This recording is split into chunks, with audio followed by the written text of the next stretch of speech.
This is a restoration I'm looking forward to doing. It's a 1964 Gibson LG-1 that is owned by Rachel Brown. And Rachel received this Gibson from her aunt, who's also named Rachel Brown, who at 87 is still performing with her band. So this guitar goes back to a musical family, and this was played for many years by Rachel's aunt, so there's tremendous sentimental value in getting this guitar restored.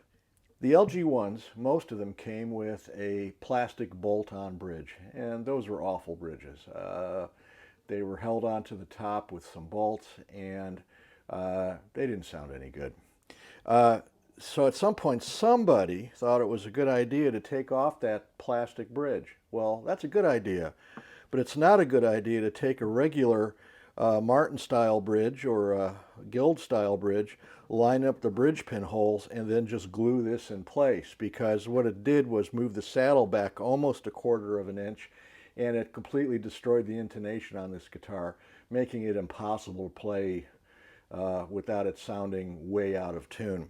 So and this bridge was sort of glued on, sort of bolted on. So we've removed this, and we have all of this damage here that needs to be repaired.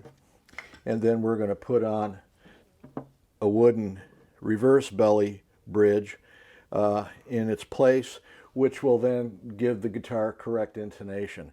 So the first thing we're going to do is get to work on cleaning up this area, repairing these holes, and getting the bridge on.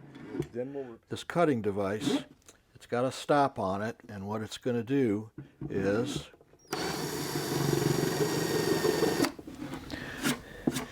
cut a lovely recess that this little repair button is going to glue into, just like that.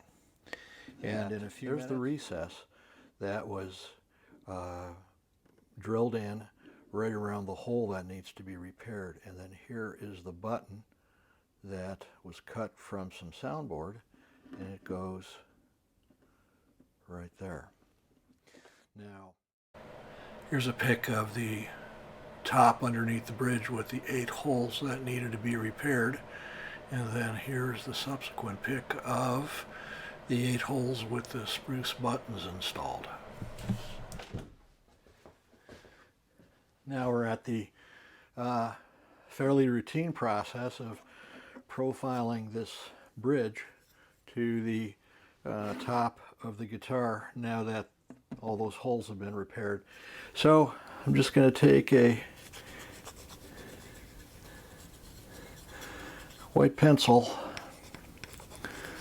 marking pencil, and mark up the bottom of the bridge. And then,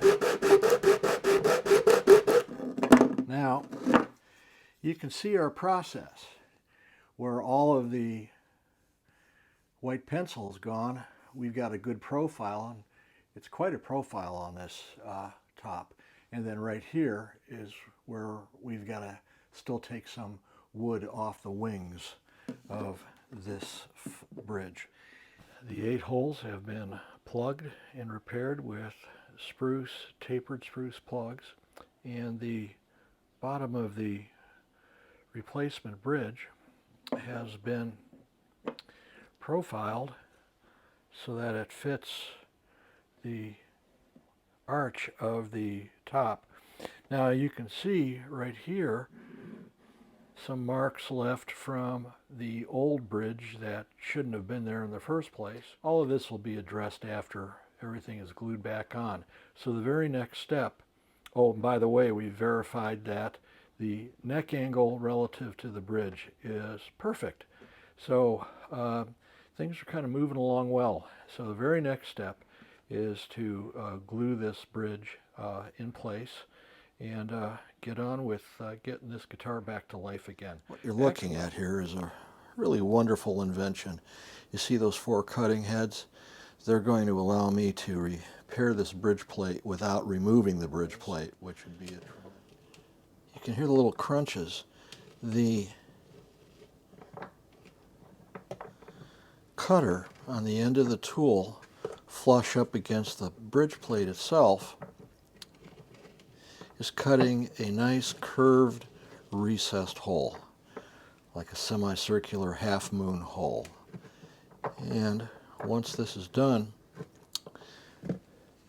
I'm going to be able to take this really neat little button that was made to match the hole that's being cut into the bottom of the bridge plate, using a different cutting tool to cut this plug out of rock maple. So very hard, much harder than the spruce. First we took the spruce buttons and installed them where all the sundry holes had been from all the screws and bolts and pickups that had been previously run through the bridge plate. And then right there in the center you can see the 6 bridge pin holes that have been drilled right through the rock maple buttons that were recessed and then glued into the location to give a very strong, hard support for the ends of the strings when they come through the bridge plate. Far superior actually to the original surrounding spruce, which was just way too soft to support string tension. The irregular holes were punched or chiseled into the side where they had attached a volume and tone control from the old pickup. This hole has already been prepped. What I've done is I've taken a tapered grinding stone, and you normally put it in a drill bit, but here I've done it by hand and just gradually rounded this hole so that it will receive a button that I fabricated pretty much the same way that I did the buttons for the bridge plate repair. And that button fits in nice and perfectly.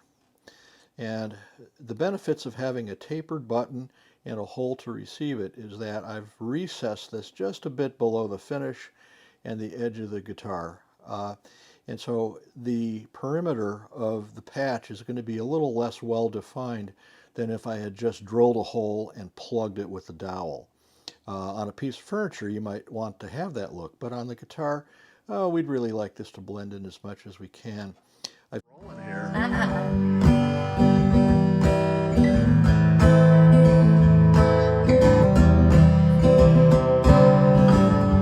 Great.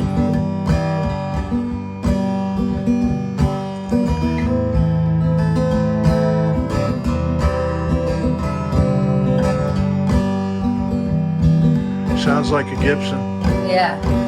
It's just the action's great. This feels wonderful. Sounds good. Oh, this is like the best birthday present ever.